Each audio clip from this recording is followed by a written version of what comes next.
So what is AI? Artificial intelligence. Artificial intelligence involves tasks done by computers' intelligence. So once you have given the prompt to a computer or a machine, it uses its intelligence and gives you a modified reply accordingly.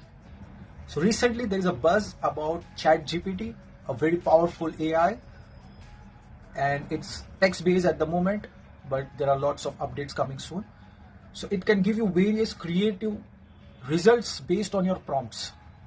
So this we'll cover in next videos, how you can use it in your business to automate stuffs. The AI which we already know, Siri, Cortana, Alexa, Google Assistant, they are AI, but they are narrow AI with limited resources and task to just manage your calendars or schedule your appointments and reminders and few other stuffs, opening apps and all this.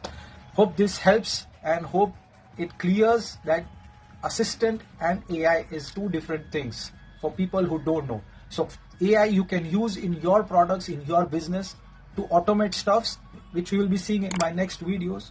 So if you haven't subscribed, subscribe and follow me now.